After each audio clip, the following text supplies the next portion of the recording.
যিনি দলনেত্রী, মানে যার আন্ডারে ওই ক্রিকেটের মহিলা দল চলে, নাম হলো জাহানারা। জোরে কোন কি নারা?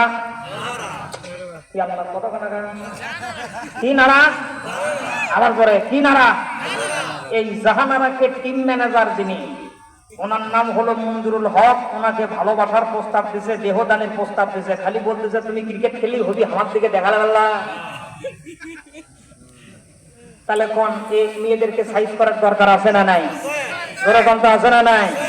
অনেক জায়গায় যায়, সেদিন অনেক জায়গায় শুনতেছি যেরকম টিকটকের গান নাচতেছে, ওর উপর সে মাইয়ারে তোর কলসির ভিতর কি কি কথা কন না কেন? সকলকে উদ্দেশ্য করে আলোচনার প্রারম্ভে আমি আমার আন্তরিক উষ্ণ মোবারকবাদ জ্ঞাপন করছি। সুন্নাত তরিকায় সালাম। আসসালামু আলাইকুম ওয়া রাহমাতুল্লাহি ওয়া বারাকাতুহু। আওয়াজ দেন, আওয়াজ দেন। আমার পর মন খারাপ করে আছেন এটা আমি জানি। আর একবার একটু আমি সালাম দিচ্ছি, মেহেরবানি করে সালামের জবাব দেবেন। আসসালামু আলাইকুম ওয়া রাহমাতুল্লাহি ওয়া বারাকাতুহু। মহান রবের শুকরিয়া, ভালোবাসা দিয়ে বলেন আলহামদুলিল্লাহ। আরেকবার বলেন আলহামদুলিল্লাহ।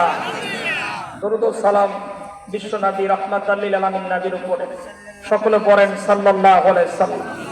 আমি হইছি আজকের 2 নম্বর বক্তা। খুব সংক্ষিপ্ত আলোচনা করে আমার আরেকটা প্রোগ্রাম আছে রায়নগর, আমার মাদ্রাসার সাথেই, ওখানে আমি অ্যাটেন্ড করব।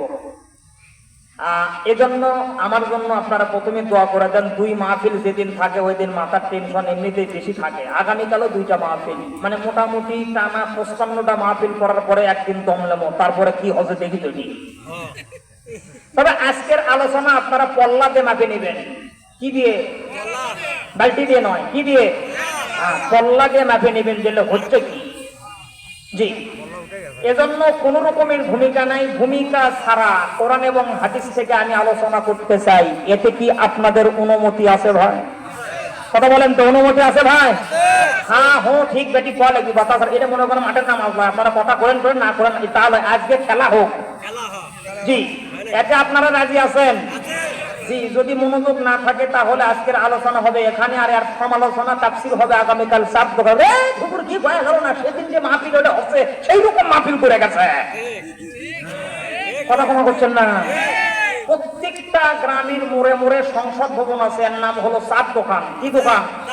কথা কোন বারে?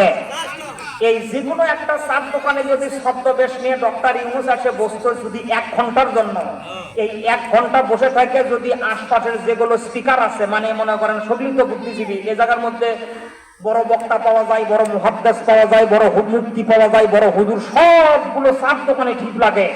1 ঘন্টা যদি ডক্টর ইউনূস ওদের ছদ্মবেশে আলোচনাগুলো শুনতো, তাহলে ওখান থেকে উঠে পড়ছে মুখে হইয়া 2 কান সিমটি মেরে বলতো, আল্লাহ জীবনে আমি আর ক্ষমতার যাব না। আর কথা আপনারা বুঝতে পারেন নাই? জি, আলোচনায় যদি মনোযোগ না থাকে তাহলে আলোচনা হবে এখানে, আর সমালোচনা হবে আগামীকাল 7 দোকানে। এজন্য আপনাদের মনোযোগের দরকার আছে না নাই? কথা কোন তো আছে না নাই? অবশ্যই মনোযোগের দরকার। তবে কোরআন হাদিসের কথা আপনারা থাকলেও বলবো, না থাকলেও বলবো, বলবো ইনশাআল্লাহ। তাই বলে কি চান্দা খরচ দরকার, সাইজ করার দরকার আছে না নাই? এবারে বলেন তো আছে না নাই? আল খেলা জিল্লা হাজি ওদেরকে সাইজ করার দরকার আছে না নাই? জোরে কোয়া লাগবে, আপনাকে সাউন্ড না দিলে আমার পক্ষে সম্ভব না। যেগুলো সুদের কারবার করে এদেরকে সাইজ করার দরকার আছে না নাই? বলেন না কেন আছে না নাই? জি, অবশ্যই এগুলো লাইন মাফিক আসবে। একটু সবুরের সহিত আপনারা বসার চেষ্টা করবেন। আমি আলোচনা স্টার্ট করে দিলাম, আপনারা কি করছেন? আমার জন্য আরেকবার একটু দোয়া করে দেন তো, বলেন আমি। হযরত উমর একদিন রাত্রেবেলায় 12টার সময় বাড়ি থেকে বের হয়েছে। আলোচনা স্টার্ট। যুদ্ধের পোশাক পরলেন, লাঙ্গা তরবারি হাতে নিলেন,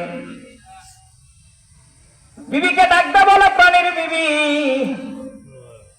প্রেম ভাব ভালোবাসা মহাব্বত যা ছিল এতক্ষণ হইল,